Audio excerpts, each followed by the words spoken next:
Okay. We're live. And we're live. I don't know why I tend to sing when I go live. And I'm not a singer, so I don't get it. Okay. It is, did I say it's May? I think this one I didn't change. Okay, it's May 17th. It's a good thing I know the date. It's been so busy here. And if you're a mom, okay, the month of May, if you're a mother of school-age children, the month of May is just, it's insane. It's crazy. I'm in survival mode right now. It's just go, go, go. You got these last minute projects due, finals due, tests due, reviews due, class parties, teacher appreciation, field trips. It's just all jammed into the month of May. And we're going for it. We're running. We're going to finish. We're going to finish strong. My son told me, it was the night before last night. He came home late from baseball practice. He's like, yeah, I got a project due that's like on, it's a big project. It's like my whole grade. It's due on Monday. I'm like, what? When are you doing this? We have a tournament this weekend. I'm like, when are we?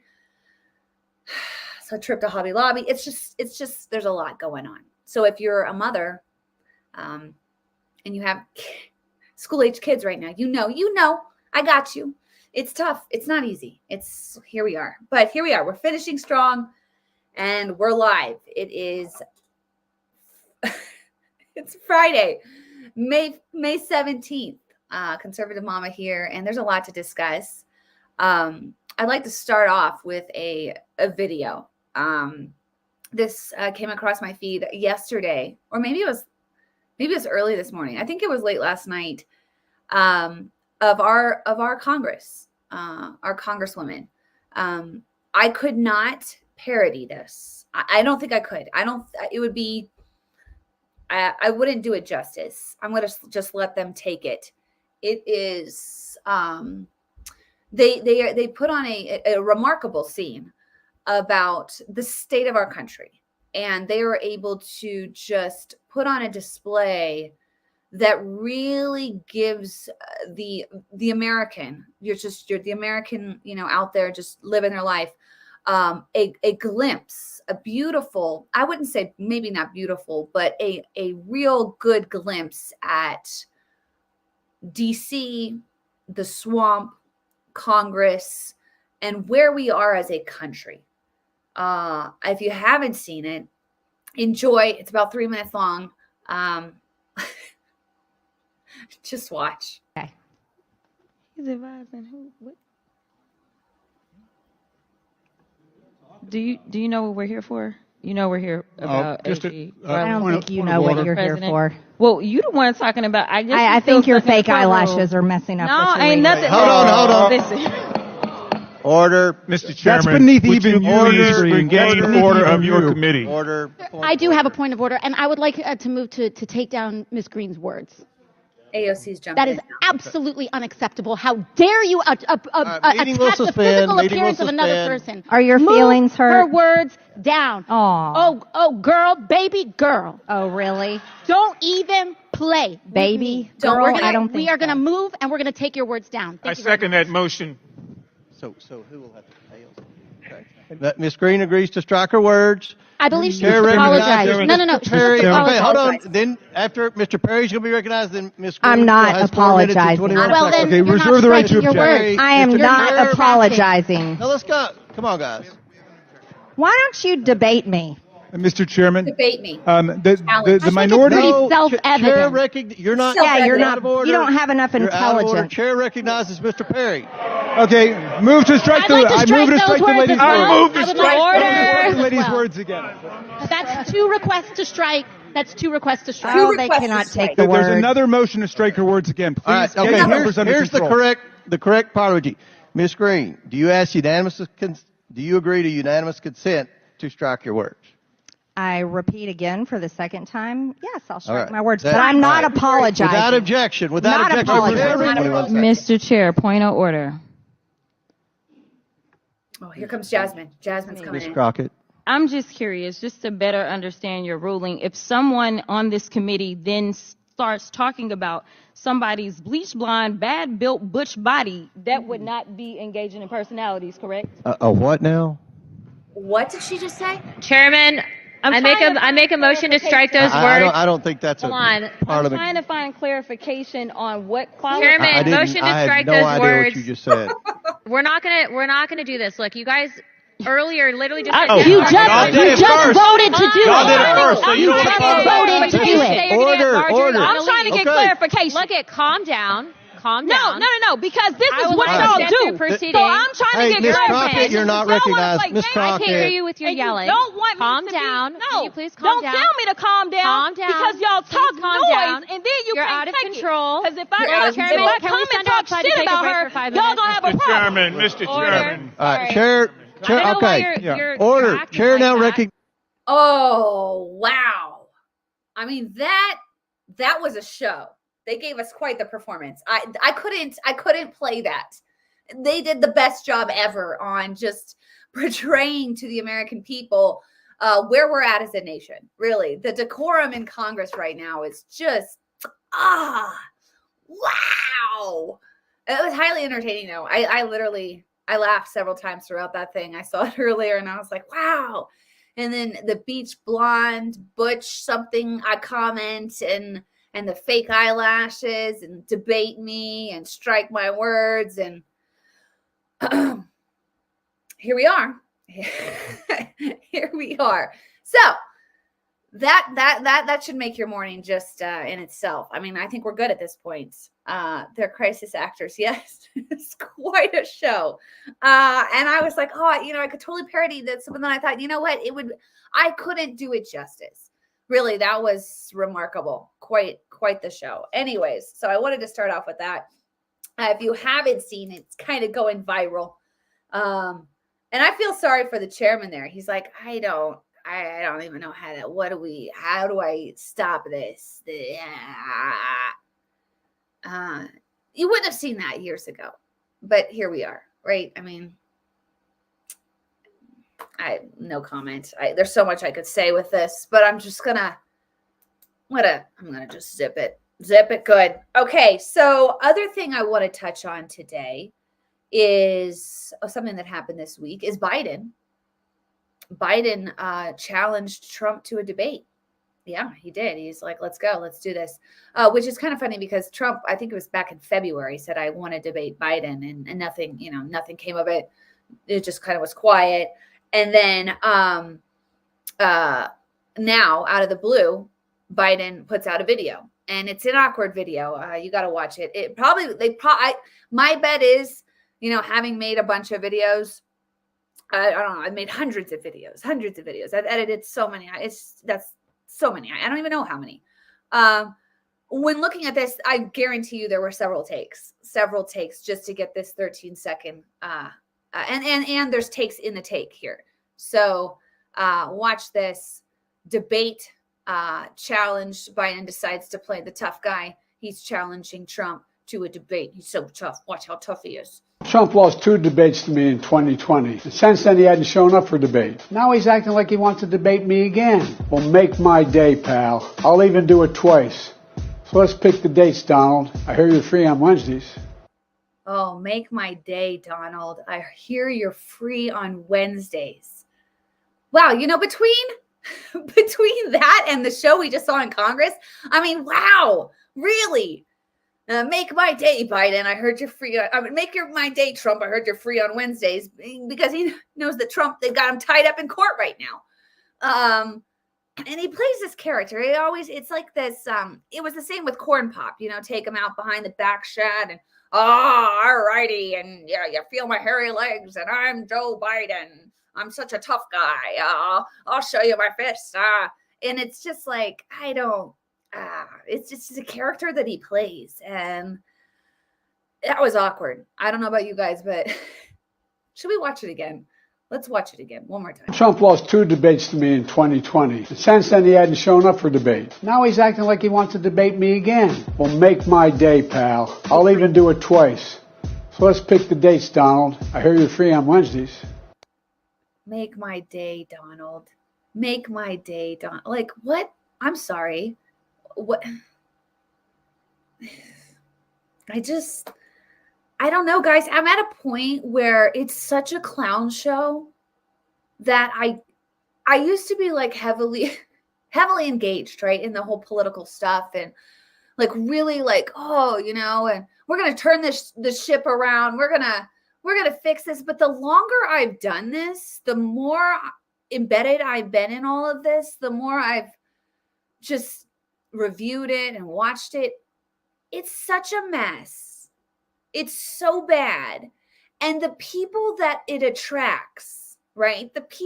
Most of the people, I'm not talking all of them, but I would say a very large percentage, even people on my own side that it attracts are not your best people. They're not your best people. They're,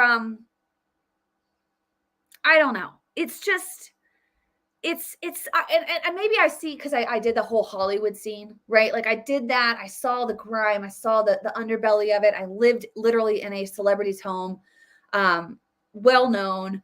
I saw it all over there, right? And then I detached myself from it, left, and then kind of just went into simple life, like mom life. And I love my life, and I'm thankful for it. And God bless it. And I've been able to have children, and that's a blessing. And then, I got engaged in the whole political scene. My dad ran for Congress. That's what pulled me back in case some of you guys don't know. Not pulled me back in, pulled me in. I was just completely naive to the whole thing. And I really have always thought, look, we can fix this. It's fixable. But the more you start to really see it, the more it's like, it's going to take God. Like that's where I'm at. I'm going to be real. It's going to take God, because it's a heart thing, right? Like even on our side, like a lot of the people that are there are not there for the right heart, right? It's not the right reasons they're there are not pure. And if you don't have the right intent to really make this country all that it's supposed to be, all that our forefathers intended it to be, limiting the role of government, really standing by and defending our Constitution, and protecting America and Americans, putting America's best interests at heart. They started this thing because they wanted to get away from England. They wanted to do their own thing. They didn't want to be told and taxed and all this stuff. And we've so lost our way. Like it's so not what it was intended to be. And even on my own side, I'm like, I don't even think you care, right? It's more of a celebrity show at this point. I feel like I'm watching reality television. I feel like I'm just watching a performance. I'm watching theatrics. It's all just a big show, and nobody's really doing anything. And the people that are there, it's just a big, it's a get rich, money in your pocket, wine and dine with the lobbyists, and ignore your constituents and live there forever and make it a career. That's what it's turned into. And it repulses me. like I can't, and I find out stuff. I guess why I'm saying this is because there's more stuff I have discovered about my own side that I'm like, oh, not a good person. Just sorry. You're not who you portray yourself to be. And I think that really bothers me. And I think it bothers most people. Most people can't stand hypocrisy. So like either walk it out and practice what you preach and live at a higher level, right? Like don't get in the mud and roll around in this crap up in DC, right? Like rise above. And we got Biden, I'm going to take you on and meet you in the back shed and challenge you to debate, man. And the mess we see it's just all of it. I'm just it's gross. It's gross.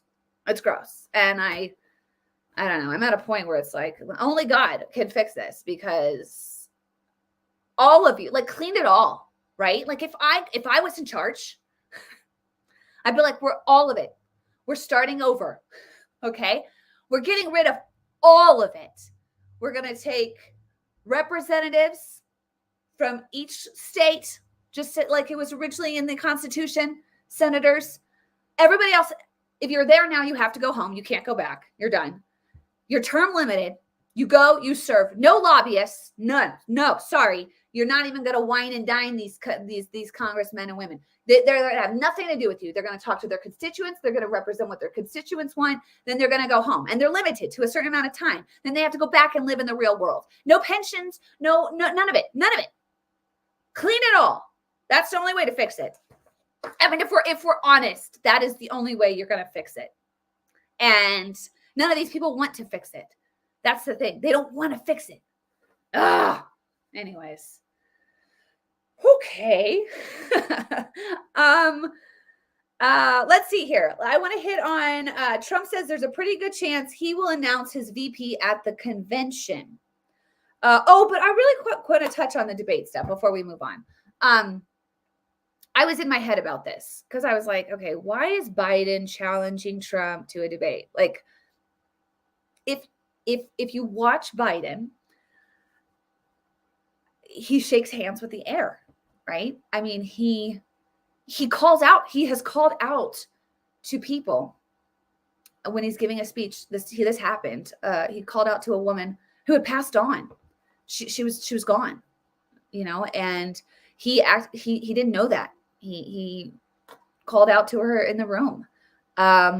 He doesn't know how to exit a stage. Like, people have to literally direct him off of the stage. It's like something happens and like a glitch moment, and it's like, I don't know, and they have to guide him off the stage. Trouble just kind of articulating exactly what he's trying to convey. I get it. I have that, you know, sometimes I'm like, I don't know how to say what I want to say. I get it. But debating, probably not his strong point. So my thought is, why, if you're on the Biden team, would you push for a debate? Why would you? If I was in the Biden camp, I'd be like, we are not lowering ourselves to even spend any moment of time with Trump. We're not even going to do that. Like, we're not even going to even acknowledge his presence. We will see you in November. Vote for us.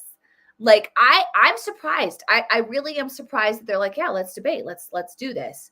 So then I get in my head about it. I'm like, why would they do this? This doesn't make any sense to me, because they know, like, if you're just going to have Biden standing there with Trump, he's going to get crushed. Like, he's going to get, like, just be honest. Even if you're a Biden supporter, it's not a strong suit. It's not going to go well. So I'm thinking, is there collusion taking place? You know, is there collusion between the network and the Biden camp? Are they going to be able to, know answers, questions beforehand? I don't know. But it doesn't work to his advantage. And I'm always thinking, okay, how does this work for Biden? It doesn't work for Biden. So I don't understand that. Then another thought of mine is, are they just throwing him out? Are they just like, you know what? Just send him out to the wolves and just let it kind of just dissolve publicly. And they are doing these debates before the Democratic National Convention in Chicago, which is in August.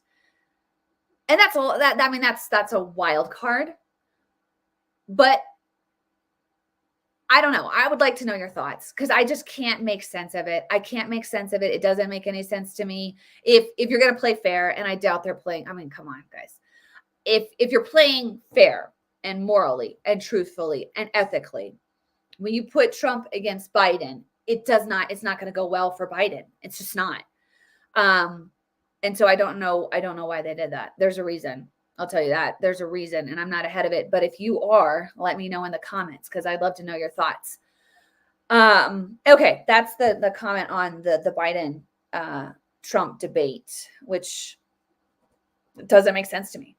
Also, okay, I want to talk about Trump says there's a pretty good chance that he will announce his VP at the convention, which is interesting to me. There's a lot of different rumblings about Tim Scott being a possible VP nominee. I've heard that. I've heard Tulsi Gabbard. Who else have I heard? What did those are the top ones. Yeah, and Tim Scott's like one of the top, which is surprising to me. I like him, but I don't know. Like, I'm not like, woo, but I like him. You know, he just maybe needs a little bit more time in like in front of the American people. I don't know. But I'm not like opposed to him. There's nothing that's like, oh no. Tulsi Gabbard's an interesting one to me, be it that she was like a Democrat just a few years ago. She's now an independent. And she's much more moderate on the whole. She's not, not as conservative as I am at all. But I do feel like she could get some of that middle that Trump needs. So strictly from a winning perspective, how to win, I could see that as a possible play. Christina, I think she's out, although she's still, I think she's still in the running. Is she still in the running? I don't know. I don't think that's going to go well. I would not do that if I was Trump. I wouldn't pick Christie just because she upset everyone. I mean, anyone that loves dogs. So that's a no for me. Who else was there? What are your thoughts? What do you guys think? Who do you want to see? Right? Carrie Lake, I see on here. Who else? Oh, Carrie Lake is, I don't know what that means. Maybe that's something else. Who else do you want to see? You guys are talking to each other. You're having a chat amongst yourselves, and I just totally interrupted it. Sorry. I don't know. Democrat convention. Noel says they will announce Michelle Obama. Wow, that would be a big one. That would really change it up. Let's see here. Who do you guys think? Who do you think for VP? Carrie Lake. Noel says Carrie Lake for VP, please. Andy says Ron DeSantis. I don't know. You know, I'm sure at this point he's probably got it picked, right? It's got it locked in. It is interesting though. Ben Carson. Okay, who else? It is interesting watching these people, and I'm not going to make fun of them, but JD Vance. Yes. Who else? Okay. Like all these people, they're coming down outside the courthouse, and it's kind of like they're auditioning. Like they're auditioning for the role. You know, they're like, I'm here to support Trump, but I'm also here to possibly be considered for his VP. Like that's why I'm here. So Trump, if you're watching, here I am. So I find it entertaining because they're all giving their speeches outside the courthouse, which is good. I mean, definitely show up, support Trump. He needs all the support he can get, right? And this is a total election interference play on the Democrat side, keeping Trump in court. Like, come on. Like everybody sees it. Like, come on. So, but I am entertained by these people showing up. It's like an audition. It's an audition for a VP. So it's entertaining for me to watch. I'm always like, okay, what do they have to say? And what would I think of them if they were the VP? Okay. So that's my plan on that. Let's see here. This is a big one. It was announced this week that the U.S. government funded gain of function research. I'm going to play this for you. It happened in Congress. This has been a debate that has happened. That it's been a discussion back and forth. I mean, Fauci has been in and out of Congress so many times being asked about gain of function, right? You guys remember that? Gain of function, making a virus more dangerous, right? Gain of function. Like, were we funding this? Were we funding it? Were we not funding it? Constantly being told we were not funding it. Turns out that we were funding it. Okay. Well, that's what this guy says. This guy says, let's see, who is he? He is, I'll get you his name because it's important to know his name. That's important. The U.S. government funded gain of function research at the Wuhan laboratory that launched the global COVID pandemic. This is insane. Congressman Lesko, she says, did NIH fund gain of function research at the Wuhan Institute of Virology through Echo Health? Dr. Lawrence A. Tabak, if you're speaking about the generic term, yes, we did. I'm going to show you the video in a second. Dr. Lawrence A. Tabak is the principal deputy director of the National Institute of Health. He's a former acting NIH director from 2021 to 2023. This is monumental, and it's amazing that the media is not picking up on this at all. We were saying this like 4 years ago, and I got ridiculed by family, by friends. And if you start to piece it together, and I can't piece it together on Facebook or YouTube, maybe I'll just have to do a separate live just on Rumble, because you can speak freely there. But if you start to piece it together, I mean, it just connect the dots. This thing broke out in an election year. And what happened after that? Piece it together. So watch this. This is nuts. Absolutely insane. Depends on your definition of gain of. Okay, here we go. Dr. Tabak, did NIH fund gain of function research at the Wuhan Institute of Virology through EcoHealth? It depends on your definition of gain of function research. If you're speaking about the generic term, yes, we did, but this is research. The generic term is research that goes on in many, many labs around the country. It is not regulated, and the reason it's not regulated is it poses no threat or harm to anybody. Okay, poses no threat or harm to anybody. What? Wow. That's big news. That's big news. So, I don't know. We'll never get an apology, though. We'll never get an apology. Maybe we were wrong. Maybe we were wrong. Maybe we shouldn't, maybe we should have just, this is the thing. This is the thing that I learned about just human nature, right? The group think mentality. Like, if the media says this, they believe it. There's no like, wait, hold on a second. Hold on. Like, just hold on a second. We're in an election year. This thing breaks out. We're then told to like stay in our homes, but it's okay if you don't stay in your home to go riot in the streets and just cause absolute pandemonium like we saw in the summer of 2020. Like, that's okay. But if you're not doing that, you need to stay in your home. You need to, keep this thing across your face. You cannot have any interaction with everybody. Stay so far apart because the virus can't travel. Like, if it sees that you're 6 feet apart from someone else, it's like, whoa, don't go any further. Like, the mindlessness of it. The people that are like, yeah, I got a kick out of it. You guys remember when you would go to a restaurant, when they open the restaurants back up, and you go to, and you walk in with your mask on. I just was anti-mask, but people would walk in with their mask on and to their table, right? You walk into and then you sit down at your table and you take your mask off. Like, did we literally just stopped thinking? Or when you would go to the grocery store, right? And there's that plexiglass there, right? And the cashier's like, hi, they're all like hidden behind the plexiglass, but they're touching every single one of your groceries as they scan it on that through the scanner. Like, it's like, I realized how stupid humans are that year. I realized how many people don't question. Like, that's what they're telling us. So we need to do it. Just do it. Just do what they're telling us. Instead of being like, wait, just hold on a second. Who is they? Who's funding they? Like, where's the money in all of this? Because money is a huge factor, right? Oh, and then just take this. Don't ask any questions. Just put this in your body. Don't. I don't know what happened. And I realized a lot of people that I thought were intelligent, a lot of people that are like, no, I think they're a smart person. I've realized they're not. I'm sorry. I'm dealing with people that low IQ. And maybe it's just because I've been a skeptic. Like, I was raised that way. I was raised to be like, is that really what they're trying to say?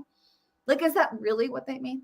Like, my parents were always like, they were challenging me. And I think like when you grow up in a challenging your thoughts, challenging your beliefs, challenging what you think, that you just naturally are like, I'm just not going to believe anything right now. I'm going to look into this and then we'll go from there. But it was amazing watching how many people just fall in line.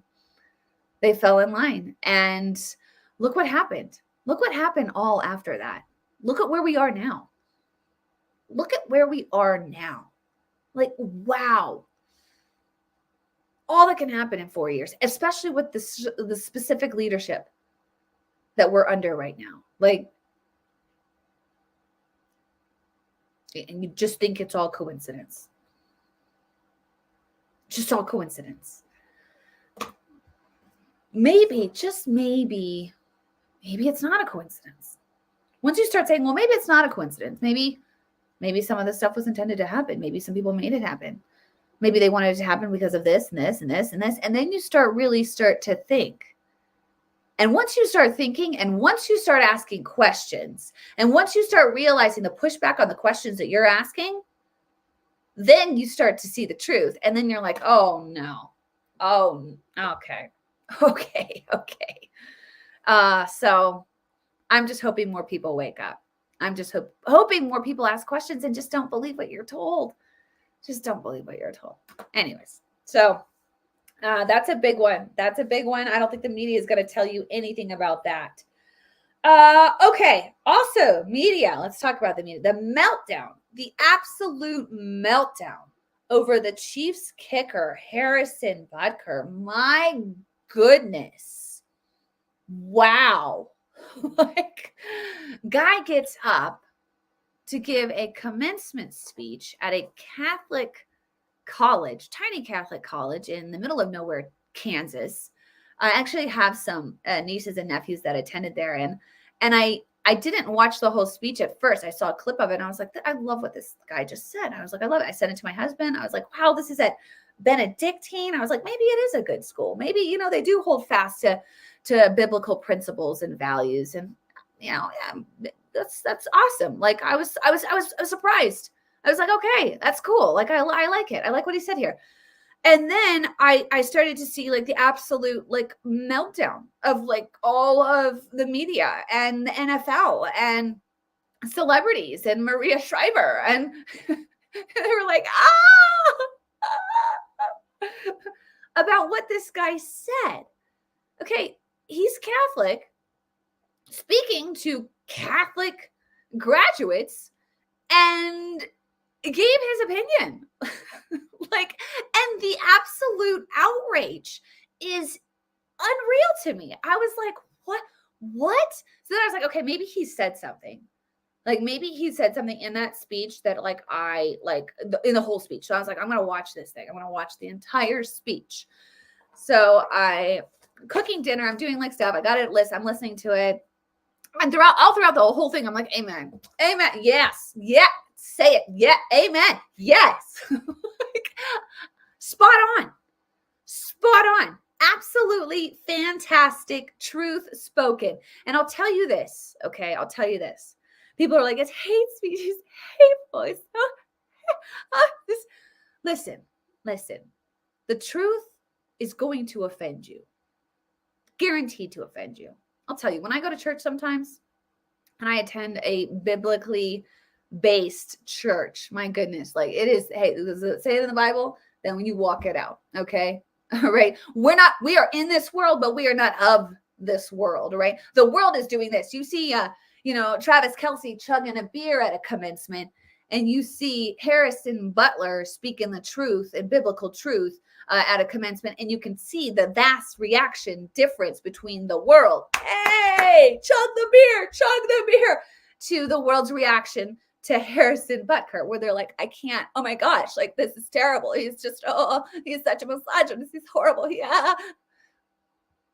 When you hear the truth, it will offend you. Guaranteed it. Guarantee it. But you know what the truth does? The truth liberates. The truth sets people free. The truth takes you out of sin and redeems you and cleanses you. And that is true love. Because when you truly love someone, you tell them the truth. What he did at that commencement, he spoke the truth in love, and it was absolute love. Love tells the truth. Love will offend. Love will convict. If you love someone, you tell them the truth. Okay? That is That's true love. What we've done in our world is we've perverted love, where you have to embrace sin, affirm sin, hug up on sin, and that is love. That is false love. That is not love. True love says, hey, I love you so much. I'm going to tell you the truth. You're living in sin. And that sin is going to separate you from eternity with the King of all kings and Lord of all lords. And I love you enough to tell you, you got to stop that. You got to turn from that. You got to get out of that. You got to get set free from that, because I love you, because I care about your eternity, because I care about your soul, because I care and love you. I'm going to speak the truth, and it's going to offend you. It's going to hurt you, but it's also going to liberate you. And that's what I'm going to do. And that's true love. And the world has gotten so offended, so hurt, so when they hear love that they call it hate. That's how backwards it's gotten, right? That's how backwards it's gotten. And it's time for people, Christians, to speak the truth. People are hungry for the truth, man. I remember I left my old church a couple years ago, and I started attending a new church. And I remember sitting there, it was a couple weeks in, and my pastor was speaking about a community of people that are praised in our world, right? They're praised, and they're living in sin. And he spoke about it, and he called it out, and he said, that is not love. To affirm something that is completely contrary to the biblical word of God is not love. And I thought, and I was just sitting there, and I thought, I can't believe he's saying this. Like, I can't believe he's totally addressing this topic. And my spirit was like, woo, like, this is what we need. And in that moment, like, I fell deeper in love for those people that are in sin, and a desire to speak the truth to them, because I love them, and I love them enough to speak the truth. If you don't love someone, you don't really care, like, what happens to them. But I mean, you don't wish harm on someone, but you're not up all night. You're not up all night thinking, oh my gosh, like, how do we reach this person? Like, how do we get the truth to this person? I care about their eternity. I care about when everybody dies. Okay. Oh, it's like we forgot that. Everybody dies. And at some point, you're going to have a moment where you stand before the Creator. All right. And he is intolerant to sin. Intolerant of it. He hates sin. He hates sin so much that when you study the Old Testament, all that the people had to do, the Hebrews and the Israelites had to do to cleanse themselves from sin. I mean, you had to, you did something just not minuscule, and you had to sacrifice a pigeon and 2 doves, or you had to bring a lamb. You had to have that cleansing sacrifice of that blood shed to wash you from that sin. And it was so specific. God was so specific on what he wanted. It wasn't like, just give me a shout out, say you're sorry, and it's good. It was specific on what you have to do to cleanse yourself from this sin. And the whole, I literally believe that Leviticus was written to show us that there's no way you could have lived up to it. No way. There's no way. It's impossible. It's impossible. We're all sinners. We're all sinners. There's no way that any of us can go before the Father, because there's so much sin in this world. There's so much sin. And God realized that, and he sent his Son to set us free from sin. The perfect sacrifice, the absolute perfect sacrifice, the spotless lamb sacrifice to wash us, to cleanse us, to set us free. And he loves us enough to say, you pick him, you're set free from sin. You pursue him, turn from your sin, and choose me, choose my Son. And we can now have a relationship together. We can now dine together. We can now know one another. And that's what God wants. And so if you love someone like God does, so God so loved the world that he sent his only son, that is sacrifice. So you're going to have to sacrifice as a Christian. You're going to have people that hate you. They do not want to hear the truth. They're going to say that you are hateful, that you're unloving, that you don't care about these people. But you know what? It's the opposite. You do care. You care enough to speak the truth in love. And that's what we saw happen at that commencement speech. And that's why we saw the reaction that we saw from the world. They can't. But there are people out there, and it's getting darker, but there are people out there that are hungry for the truth. They're hungry for the truth. They want the truth. They are trying to fill themselves up with what the world offers, and they're just still empty. I mean, and they're looking maybe to government or to politics or to politician to save them or to make things right. Or they're looking to a drug, or they're looking to promiscuity, or they're looking to anything to just fill this emptiness that they have. When the only thing that can fill that void is Jesus. And when you speak Jesus, when you speak the truth of God's word, that convicts, but it also fills you up, man. It fills that void. There's nothing that can fill that outside of Jesus. You can have a temporary fix, but there's nothing. There's really nothing. And that's what we saw. And it was amazing to me to see the outrage.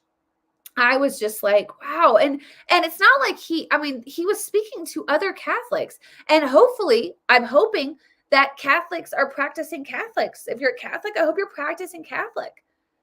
Because it's very clear where they stand on marriage. That's what the Bible is very clear where it stands on marriage. The Bible's very clear on where it stands on the innocence of life. It is. It is. And it does not coincide with the world's view. And if you're trying to please the world, you can't do both. You can't do both. You have to just decide. I mean, I decided a while back people are going to hate me. I got a phone call. I mean, not a phone call. I got a serious threat several years ago. And I remember we called the police. They came over, like it was all discussed, everything like that. And I remember after they left, I remember being in my kitchen with my husband. And I was like, this is nuts. Like, these people are crazy. They're crazy and they're hateful and they're vile. I mean, they hate. And I've realized that we're not wrestling against flesh and blood, right? Like, this is a spiritual war. So it's not that person that I'm necessarily battling. It's the spiritual entities around that person or in that person, right? So you combat that with prayer. But I remember standing there in my kitchen and I'm telling my husband this, and he's like, well, you can just stop. You could just stop it all. Or you could continue and realize,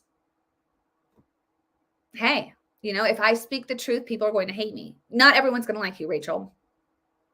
Sorry. He goes, when you stick your head out of the ground, he's like, people are going to try to come for it. And you have to make the decision, like, am I willing to do that? And I was like, yeah, I can't not do it. Like, I can't not. It's love. It's loving people so much that you speak the truth, and that will offend people, and that will get you hate.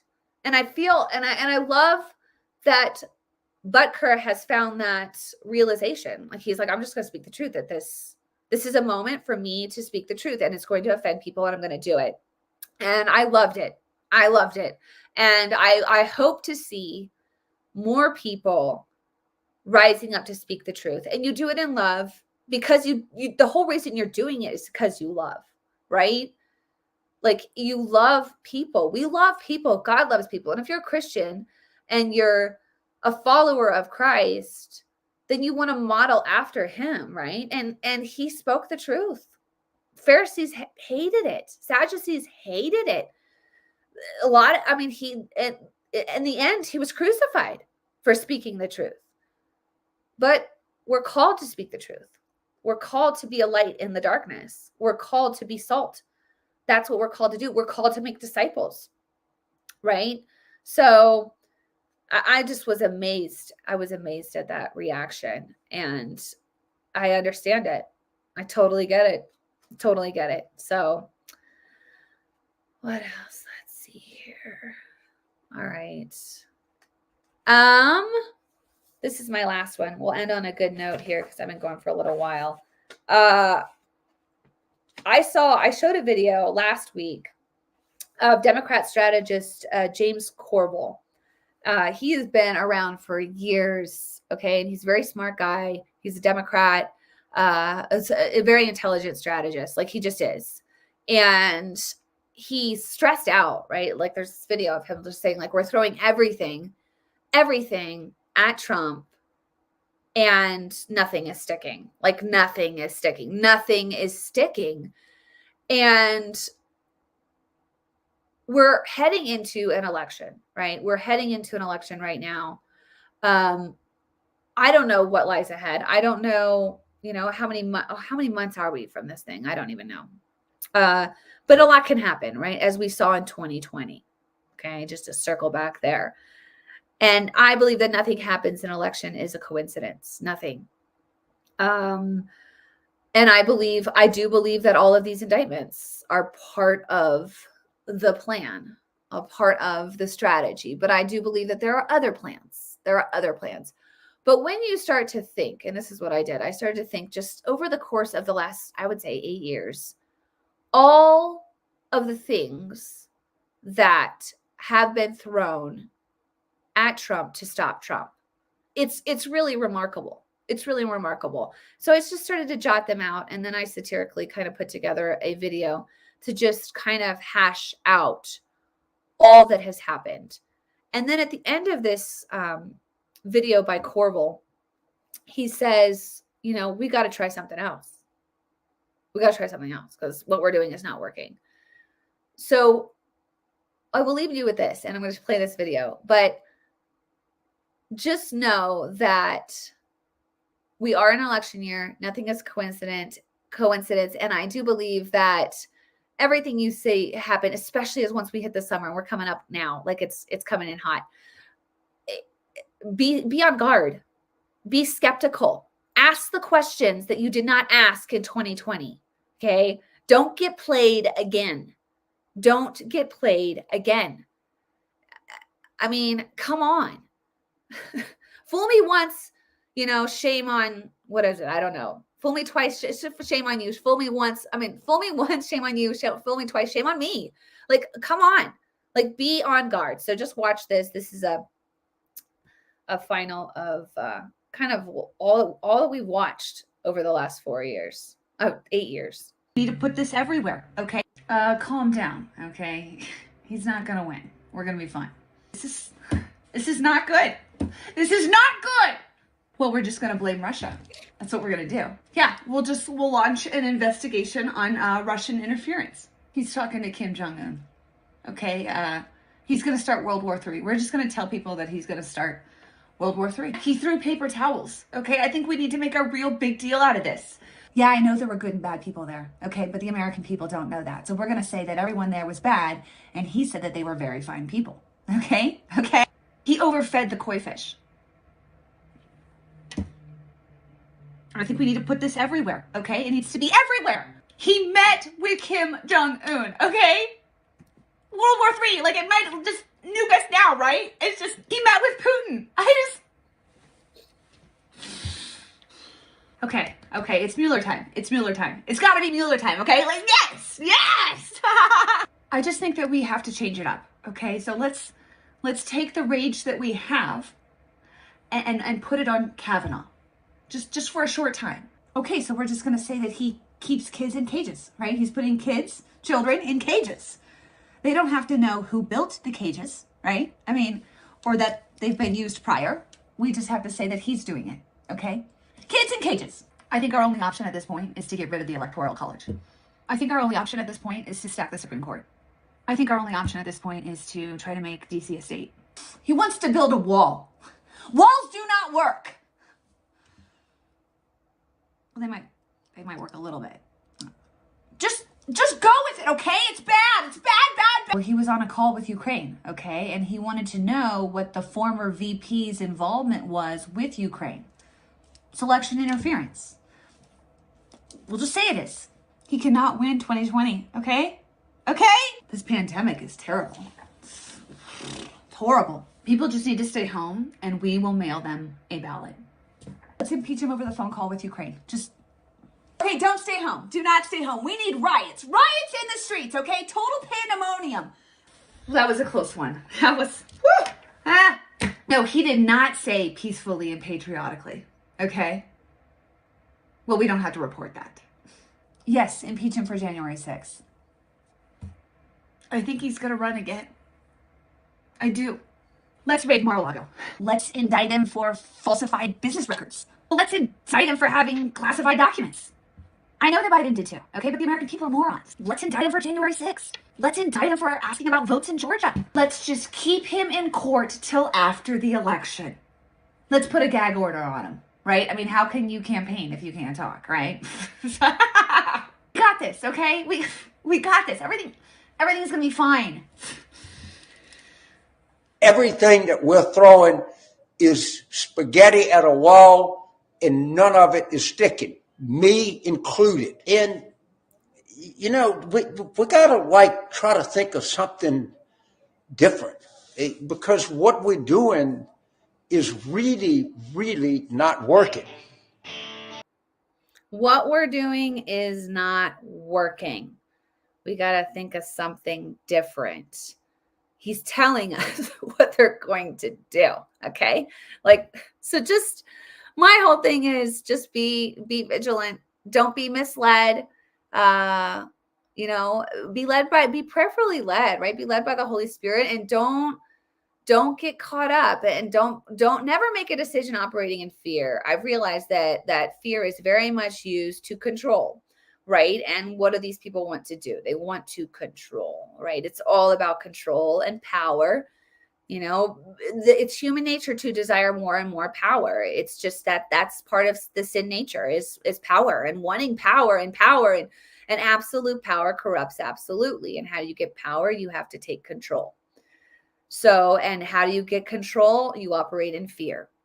If you can operate in fear, you can control, and then you obtain power. It's just, that's the whole circle of it.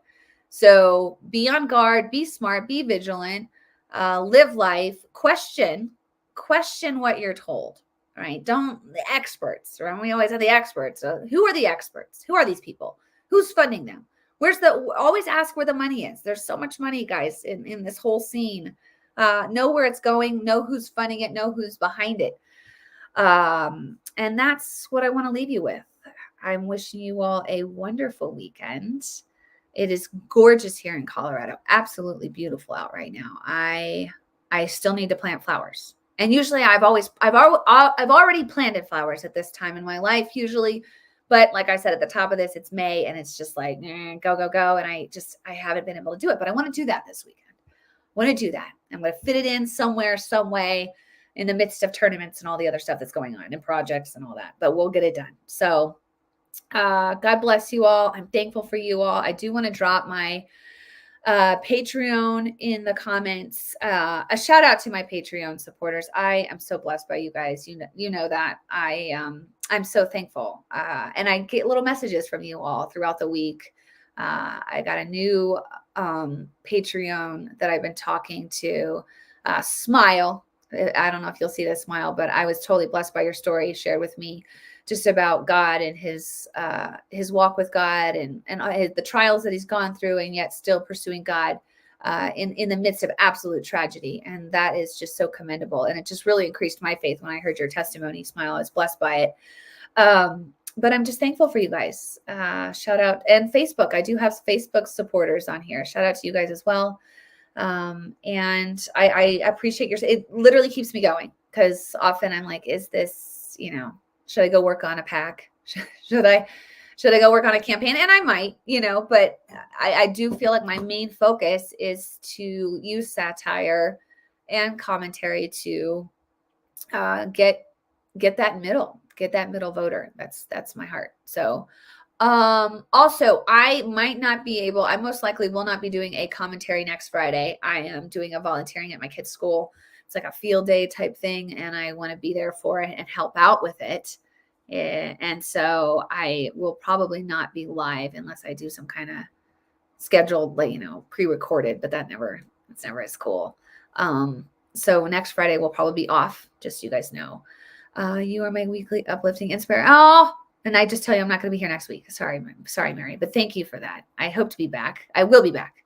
And lots to talk about over the course of this summer, and thank you, Peggy. Great to see you. She's another Patreon supporter. Appreciate you.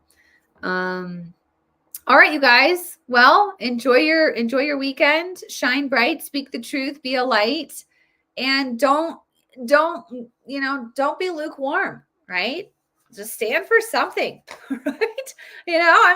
Why not? Why not? Okay. Make a difference in this world. That's what my dad always say. Make a difference. Go out there and make a difference. So, all right, you guys, we'll talk soon.